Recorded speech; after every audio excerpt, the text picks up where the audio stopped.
Good evening, everyone. Hey, Luna, Nadja, Sue, Mats.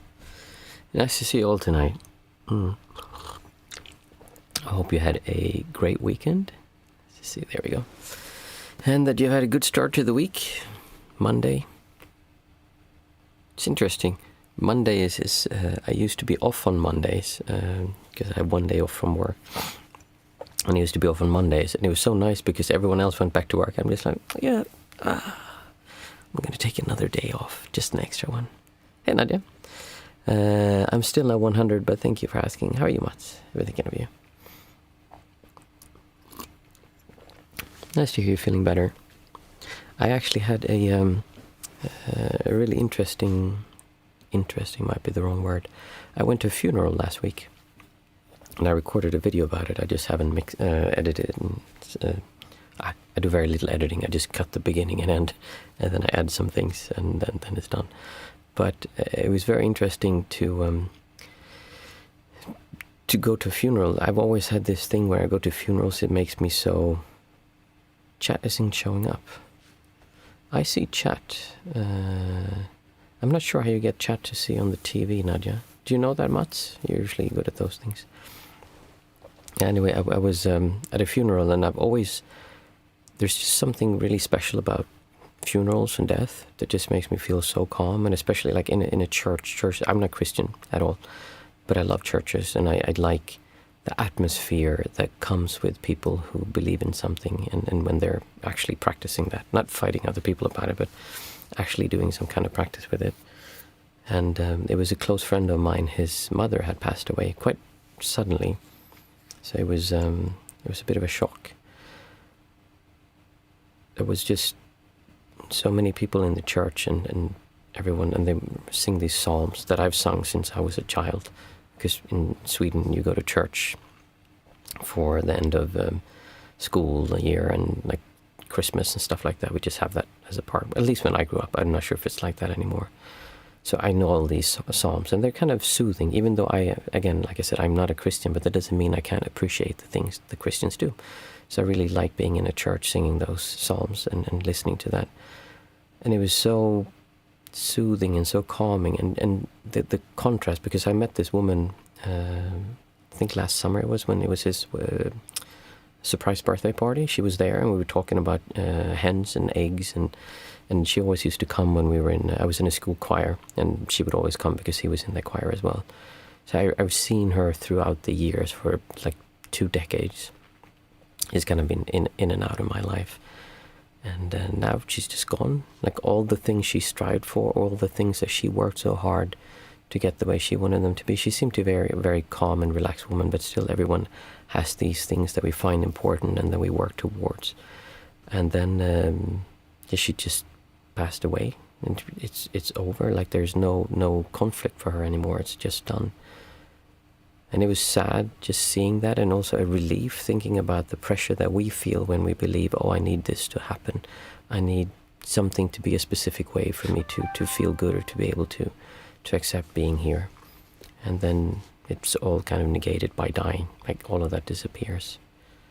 So that in and of itself is soothing. And then he came up and he sang Annie's Song, which is a beautiful song at funerals. And he sang that, and it was just so touching to see him sing. And I remember I sang on my father's funeral. I sang My Way, and I think I sang Leaving on a Jet Plane. And it was so difficult. Oh my goodness, it was the most difficult singing I've ever done. I've sung in front of thousands of people, but this was by far the most difficult. And seeing him sing that, then I started crying. And then worst of all was when his daughter came up. She's a good friend of my daughter. And she's, I think, 10 or 11. And just seeing how sad she was and thinking about, oh, she lost her grandmother. And I know that feeling of when someone passing away, there is something so absolute and final about it that is just really difficult to deal with, because you can never get back. We can negotiate, we can argue, we can fight, we can like, oh, I don't accept that, I'm going to get it my way. But death, it's not even, there's no discussion. It's done. It's over. We don't need to fight with that. And that's a difficult thing to process in the mind of an adult, and of a child it's even worse.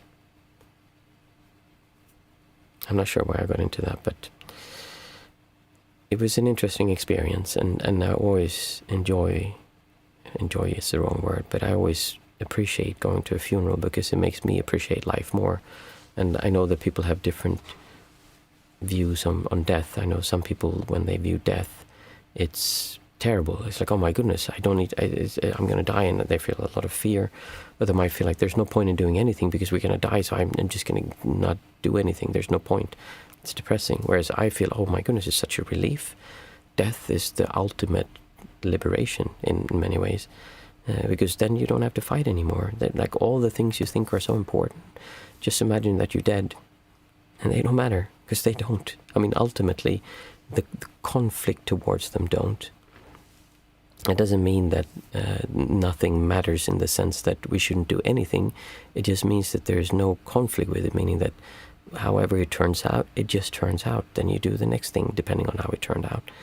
But we build these strong centric points where we push and pull so much towards the world around us because we need it to be this way. And if all of the signs aren't allowed, then I can't feel good. Or if something is different than what I feel comfortable with, when I'm outside of this thing that I believe it has to be this way. But when you're dead, like all of that is gone. And for me, that's something really soothing and peaceful and liberating. They actually say in Buddhism that the greatest gift is to get to die a peaceful death. And I hope I get to die a peaceful death. I feel absolutely no worry about afterlife or fear about what would come after this. That's like completely, in other words, no fear of dying. I absolutely don't want to die a painful death, or I'm not wanting to have a difficult death, meaning, or I don't want to die either. But I know that I will die, and if you think that you're not going to die, then you're delusional, because you will die. We will all die. It's the only thing that you can be absolutely certain of. I say death and taxes are the only thing that we can be certain of having. Oh, let's see, people wrote a bit.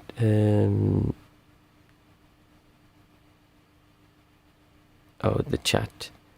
Oh, Nadia's saying she turned the chat off.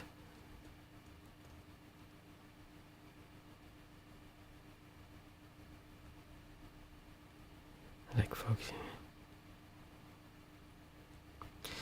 And Nadia's saying it's difficult to explain where we all go after death to children when you don't believe in heaven, huh? Yeah.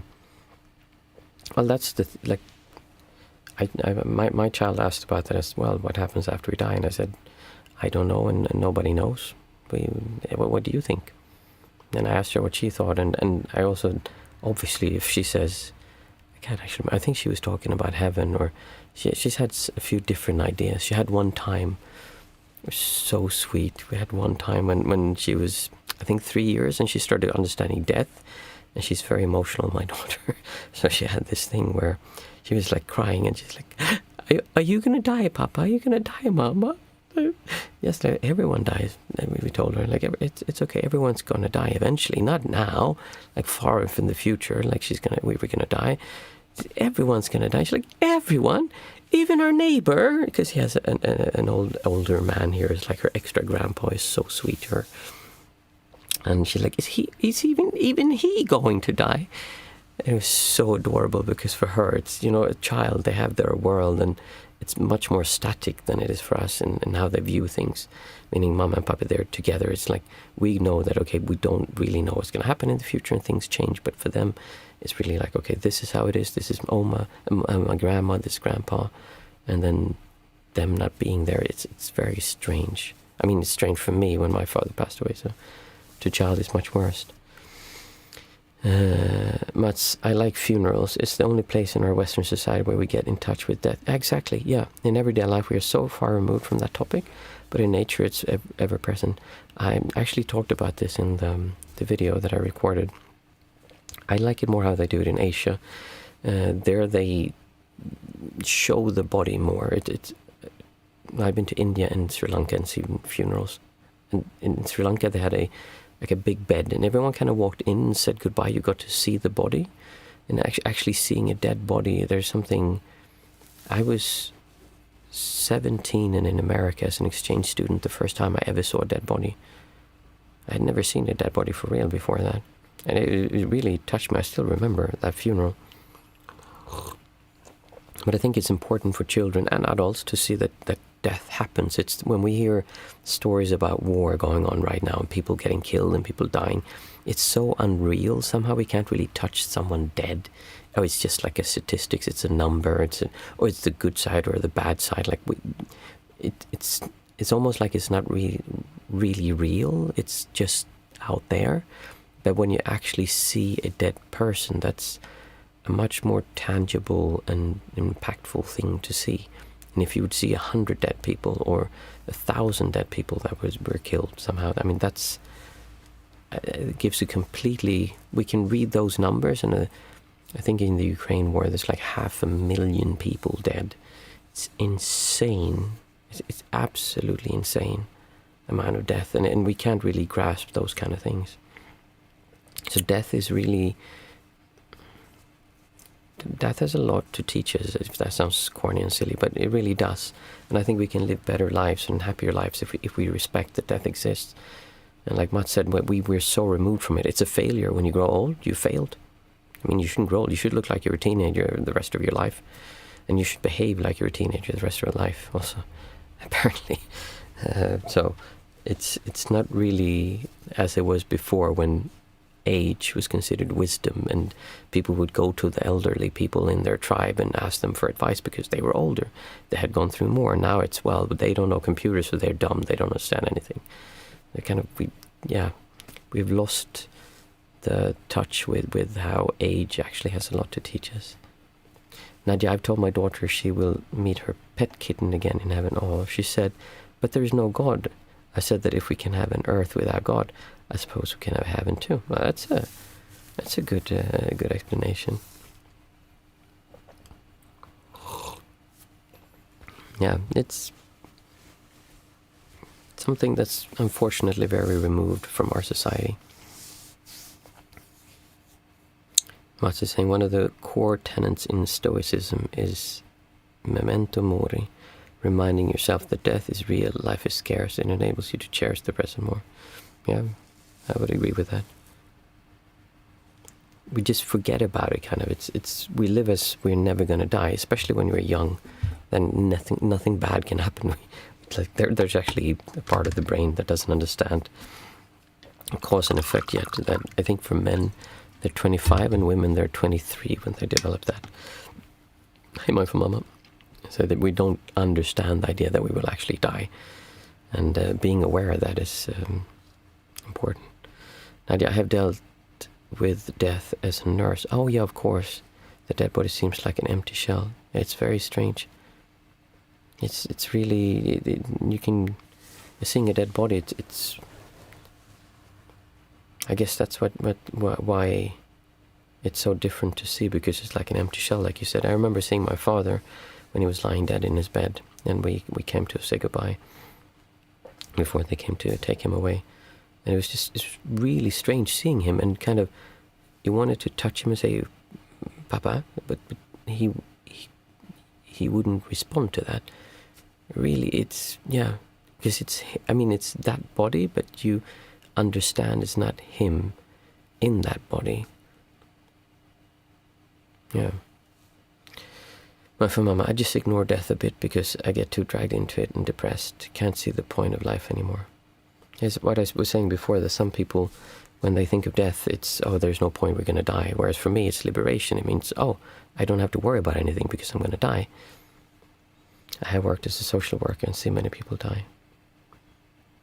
Yeah, I think it would be good for people. I have my best friend, actually, he when he was younger, he worked extra as a caretaker at an elderly home, and he said everyone should have mandatory work periods at an elderly home, so they got to see what it's like when you grow old, when you get dementia, when you poop in your pants, when you can't take care of yourself, and actually have to learn how to clean someone else when they've pooped in their pants and when they can't take care of themselves, because we're so removed from those things. Like most, I think, teenagers today, they're just really far removed from anything that's not clean, like their phones are sterile almost.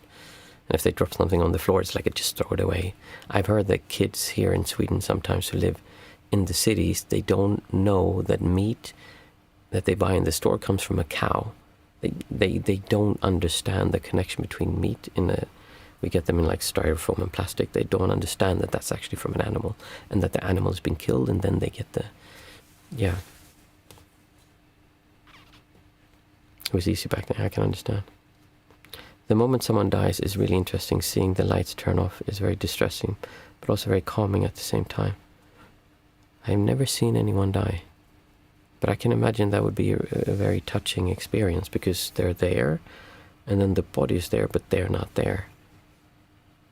That is bizarre. There's also birth. We have hens, I think I've told you about, and we just put 8 eggs in a, what do you call that, a machine to hatch eggs, a nursing machine? No, it's called something. I can't come up with the word now. But anyway, it's a machine that hatches hen eggs. So, because mainly we wanted the children to see, look, here's an egg, and then we put that in a machine. Usually they would be under a hen, and then there's going to be little chickens coming out, and they get to see them grow up into hens. I think it's important to see that cycle, and then eventually we will eat the old hens. And my daughter is so funny. She's like, yeah, well, they lay eggs, and then after, when they get older, then we will eat them. And for her, it's just natural. It sounds so bizarre when you say it like that, but that's what we do when we eat a chicken. And I think it's better to have an open understanding and knowing and appreciation also, because then you don't just throw the food away or like disrespect it, or like it makes you more likely to buy eco meat or meat from an animal that has had a good life, that you actually appreciate that more. So I think that's a good thing. Incubator, yes, that's it. Incubator is what it's called. Thank you, Valenci.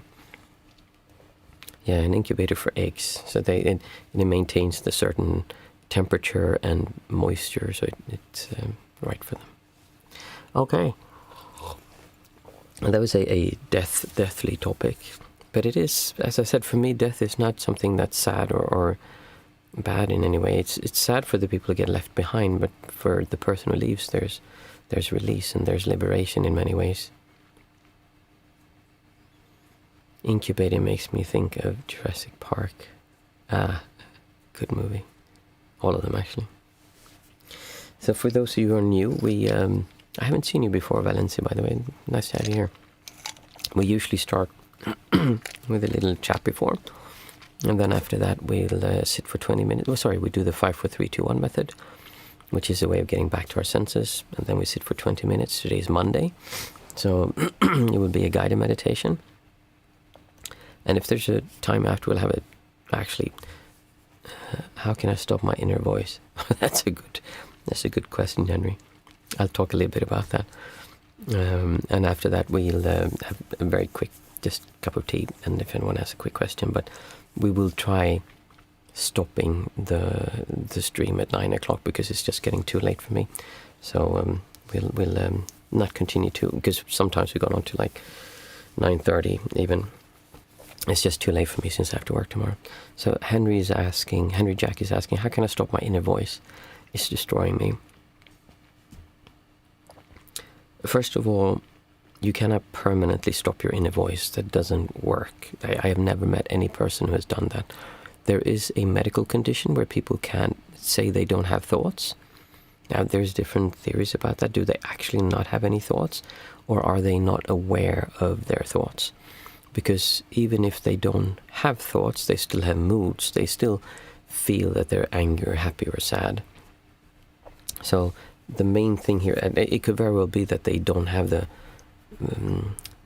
inner dialogue, but they still have the distortion. So what I talk about many times is that your thoughts is not a problem. Thoughts really is not a problem.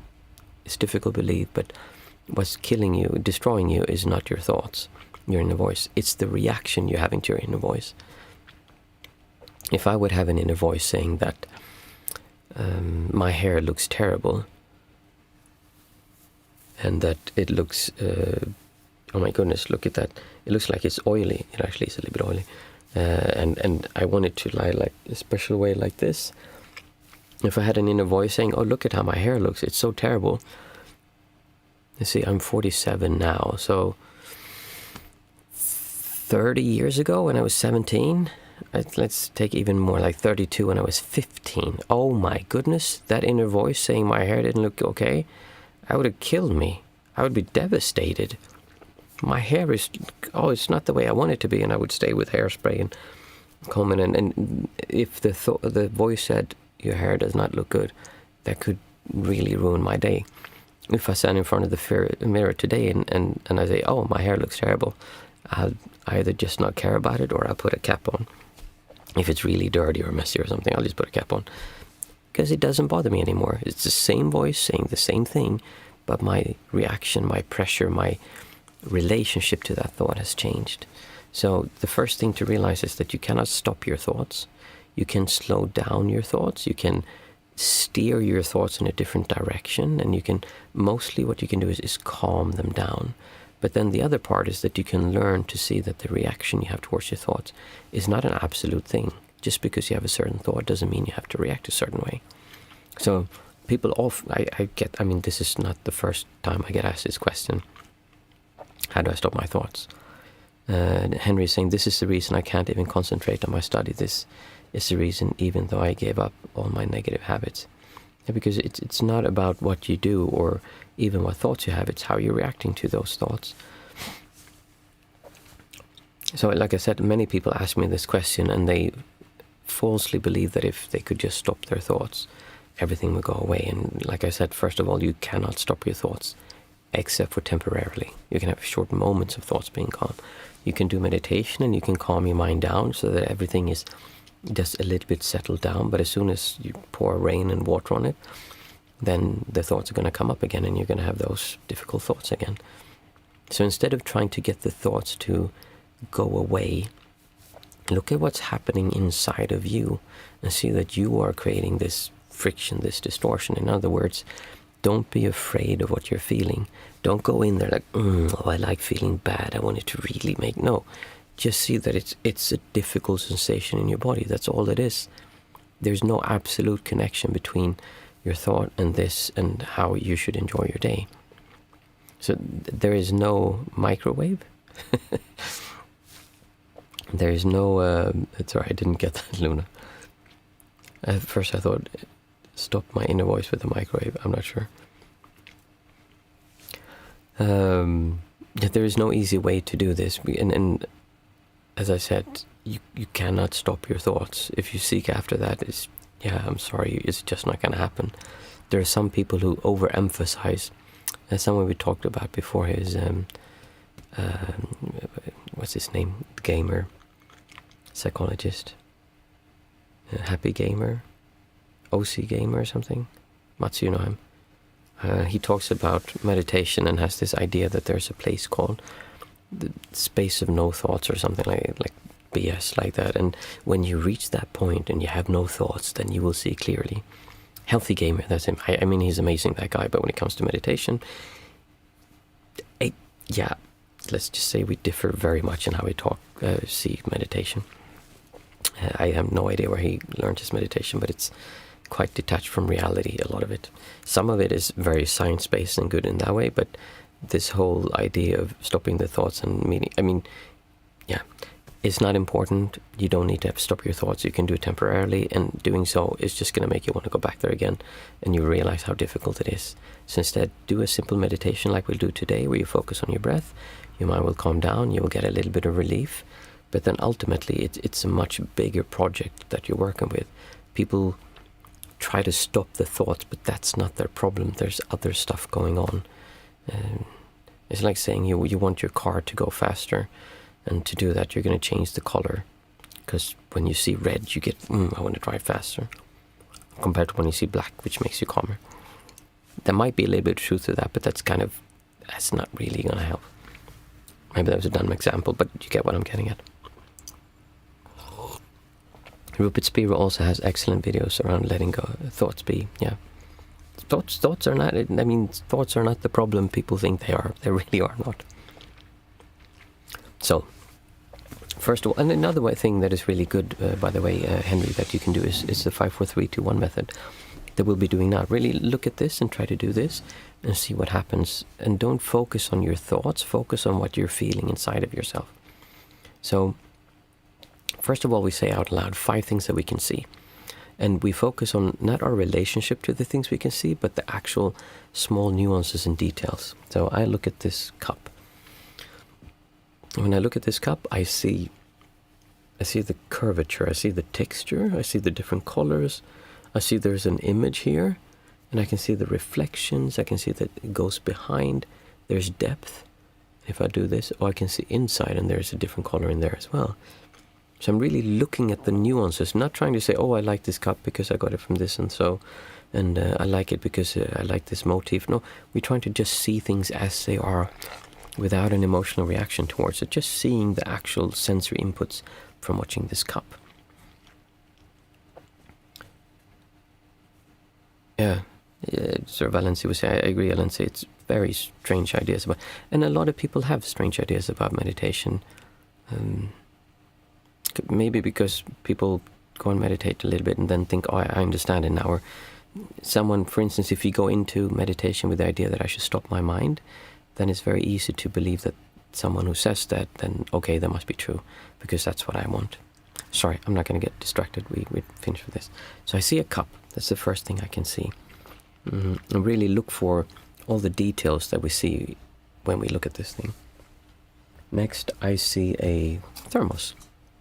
Same thing here, lots of reflections, lots of surfaces, colors, textures. I can see the light kind of making really interesting stripes. And seeing that this is beautiful. When a child looks at this, you'll see children all the time just stare at things and go, whoa. And they're fascinated by just their sensory input, because they don't have, oh, well, this one, look at this is banged up. I look at that, and this one, ew. This one is a little bit dirty here. Ugh.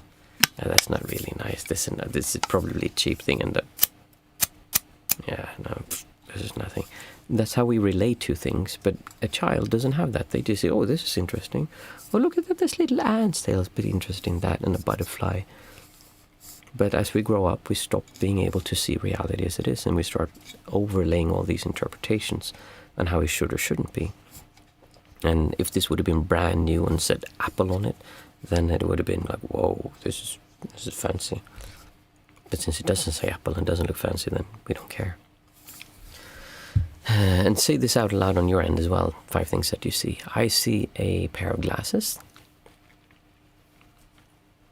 Very interesting effect of how the light is shaping in the glass. I see a telephone. And I see a wall outlet.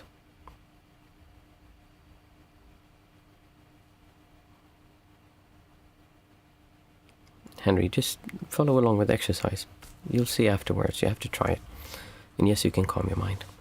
So those were 5 things that I could see. Next, we have 4 things that we can feel. So I can feel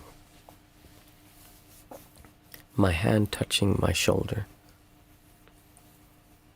And if you really feel it, it's an interesting sensation to feel your finger sliding over your shoulder. Really being aware of the touch. I'm not saying, oh, I know what that is. Like, I've done this before, 1,000,000 times before. But no, really feel. What does that feel like when you're being touched? And if you have a partner, when you're with them, what does it feel like to just touch them? Just sit in front of them and not necessarily do anything sexual, but just feel them, feel another human being. I can feel this. I can feel the different texture. As I slide my finger along it, it feels different here from here. Oh, here on the edge, there's all these little rivets. And this is some kind of metal. That feels different as well.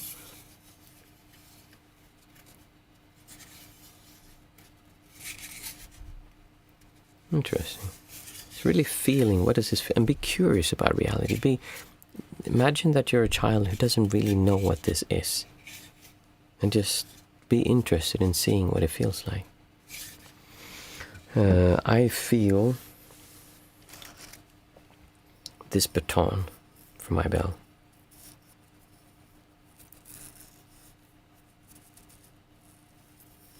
Also lots of textures and shapes.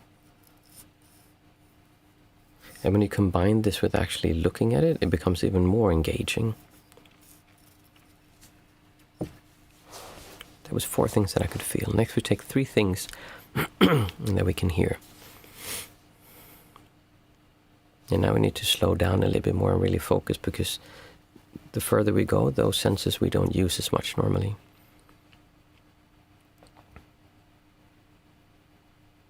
I can hear a car passing. And when I hear the car, I can hear the Doppler effect as it comes and goes. I can hear the sound of the tires on the asphalt. It's almost like it's kind of sticking a little bit.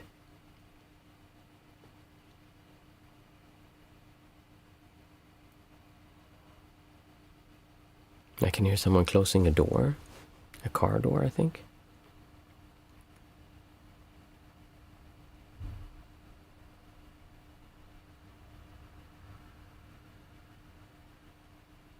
And I can hear my computer fan.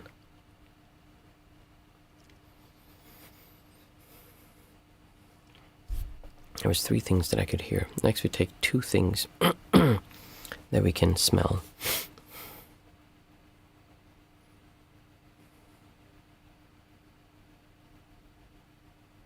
I can smell stuffiness. It's been warm today.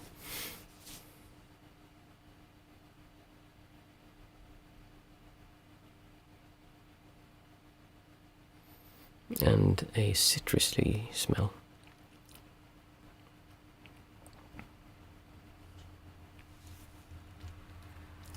There's 2 things I could smell. Next we take 1 thing that we can taste.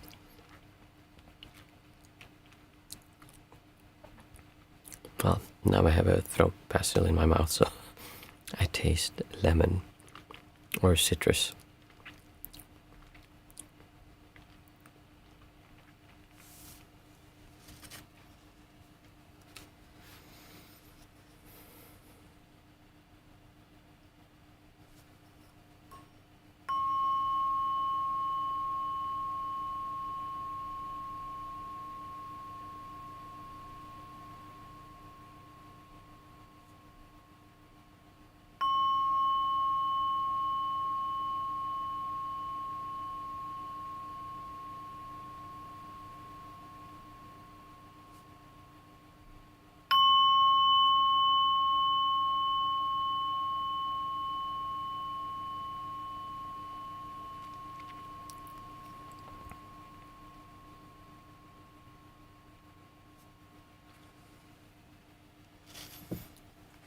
I want you to sit down in a comfortable position.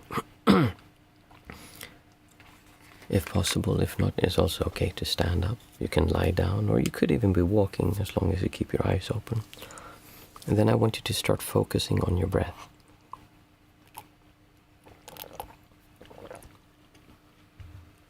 For this particular meditation, we're not trying to control our breath. We're not trying to make our breath do anything in particular. Instead, we're just trying to get out of the way and let breath happen by itself. We're just trying to see what will our breath do if we are not there constantly trying to control it, slow it down, make it go deeper, faster.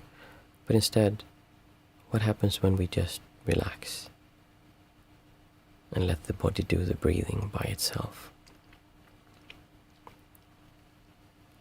Now, as soon as you start focusing on your breath, you'll notice that there will be thoughts. And there will be some thoughts that are talking about what happened in the past, something that seems so important, and you're so upset by it, or you're so happy about it, or you're so sad about it. Or maybe you have thoughts about something that's going to happen tomorrow, and you're so happy about it, you're so upset about it, you're so sad about it. Whatever it is that you're thinking about is outside what's actually happening right here. It's rare for us to have lots of thoughts about reality as it is right now, because if there were to be thoughts, then they would just be describing what your senses are showing you. And right now, they should be showing you that your eyes are closed and there's some kind of light behind your eyes. Very likely you can feel sitting on a cushion, or on the sofa or floor, or wherever you're sitting, maybe on a chair. Your ears will be picking up sounds from around you. There might be some smell, and you can probably taste the taste in your mouth as well. There is no need to have lots of thoughts in this moment right now, in your experience of reality as it is, because you don't need to do anything about what's going to happen tomorrow, and you absolutely cannot change what happened yesterday. So for now, ask yourself if it's okay, or actually just give yourself permission to, for the next 20 minutes, let go of all thoughts, all ideas, all concepts that you need to be somewhere, that you should have been somewhere, and instead just see if it's possible to do this simplest of things, which is just to observe your breath as you're breathing in and breathing out. Now, to make this a little bit easier, we will do a technique where we count our breaths from 1 to 8, and then down again from 8 to 1. And when we do this, we put the number in the pause between the breaths, because there's usually a little bit of a pause before you start breathing again, and that's generally where the thoughts start to creep in. So I will do this together with you once, and then you can continue by yourself. So breathing in and out. 1. In and out. 2. In and out. 3. In and out. 4. In and out. 5. In and out. 6. In and out. 7. In and out. 8. In and out. 7. In and out. 6. In and out. 5. In and out. 4. In and out. 3. In and out. 2. In and out.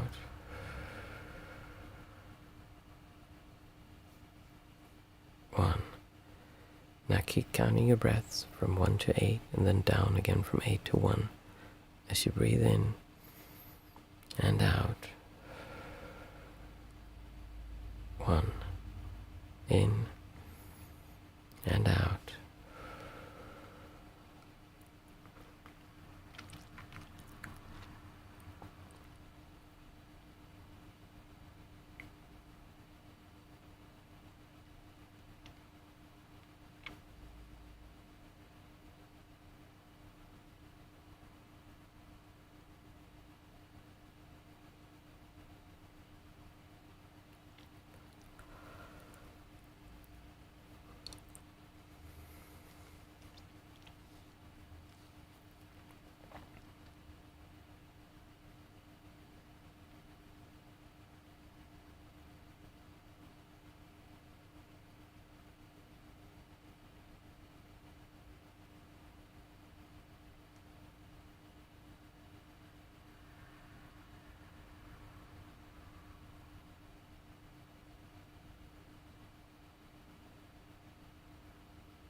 Now, as you're observing your breath, you will, as we said before, notice that your thoughts will come in and try to distract you. And it's easy to think, oh, I don't know how to do this stuff. I'm a failure. I'm no good. I can't even stop my mind and observe this stupid breath. I may as well give up. There are very few ways in which you could actually fail at meditation, but the best way to fail is to not be kind to yourself. It's to feel bad when it's not going the way you think it should be going. And a lot of that comes from misunderstanding what's supposed to happen when you meditate. The difference between an experienced meditator and someone who is not so experienced is that the inexperienced meditator will be upset when their thoughts don't slow down, or when their thoughts don't stop, or when they can't focus, when they can't concentrate. And this is something that would be difficult for a very long time for most people, but the more you practice, the more you'll see that actually doing what you're supposed to do in meditation is not to have a quiet mind. It's not to make your thoughts stop, or even your distortion or the friction towards the world around you to stop. In this particular kind of meditation, the only thing you're supposed to do, and in fact, the only thing you can do, is to notice that you're no longer observing the breath. That is what you're supposed to do in this meditation. It's not to stop your thoughts. It's not even to calm down, because you cannot do calm down. But by focusing back over and over and over and over and over again, without getting discouraged, without getting upset, you will eventually gain what's called stickiness of the mind, which basically means that you have concentration in the sense that your mind, your awareness just rests on your breath with very little effort. And it's not something that you can actively do.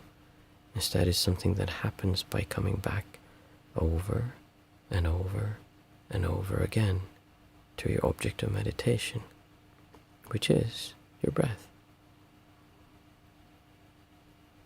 So as you're sitting there, resting and struggling, trying to calm down or trying to focus on your breath and it's not working, even if this whole meditation will not feel calm, will not feel good, the way that you know when this meditation is done that you've done a good job is that you noticed that you weren't aware, that you noticed that there was a lot of distortion and pressure inside of you.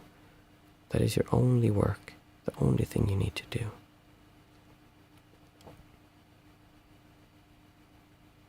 So just keep on keeping on observing the breath, and remember to be kind to yourself when you cannot.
as you're sitting there observing your breath, you'll have noticed if there's any friction, any distortion towards something in the past or something in the future. It could be something you like or something you dislike. I want you to feel if there's any kind of distortion or pressure or tension inside of you. Then ask yourself, where does that come from? Usually we'll go back in our thoughts and say, well, actually, before I sat down, my partner told me this, or I saw this news show where they were talking about what Trump had done or someone else had done, and that made me upset. So I want you to ask yourself, why would you let that ruin your experience of this moment here? It's not happening now. There's nothing you can do about it now. It's outside of what you're going through, and yet you let that ruin your life. How long are you going to let that happen? For another 5 minutes? 10 minutes? 1 day, 10 days? 1 month, 10 months? 1 year, 10 years? And if you ever do decide to start feeling good again, despite that thing that happened, the only time that can happen is now. It can never happen in the future or in the past. Whenever you decide to allow yourself to just enjoy breathing, to be okay with just sitting down without changing the world, without doing anything and just observing your breath. Whenever that moment comes that you'll accept that, it will be right now. So it's kind of a silly thing to do, to wait for another now, because you are here now.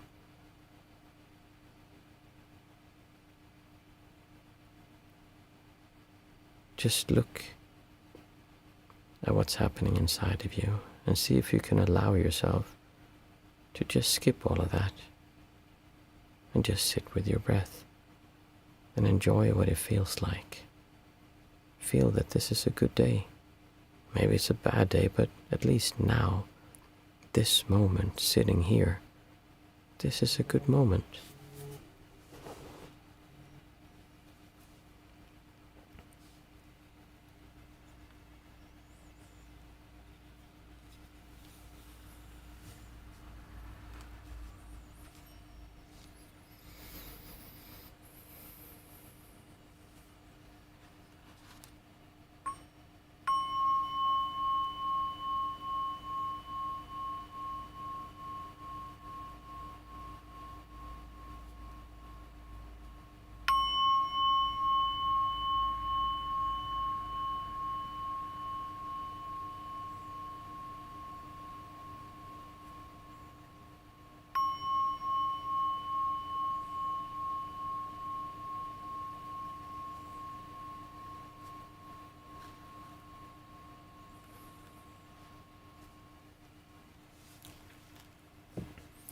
Feel free to keep on sitting if you want to, or I will drink tea for another 5 minutes before we go to bed. So if someone has anything they want to ask, or thought of something that came up during the meditation, you're welcome to share your thoughts.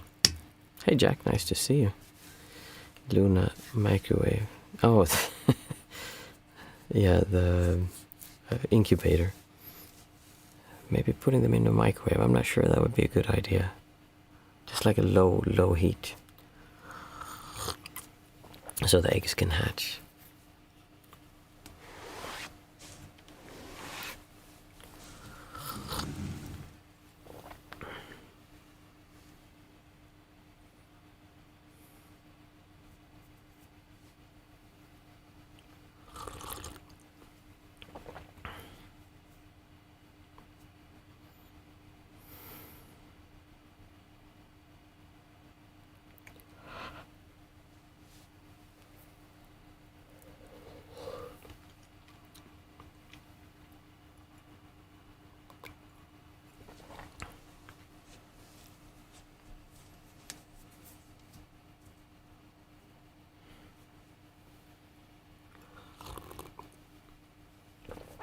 Well, let's see.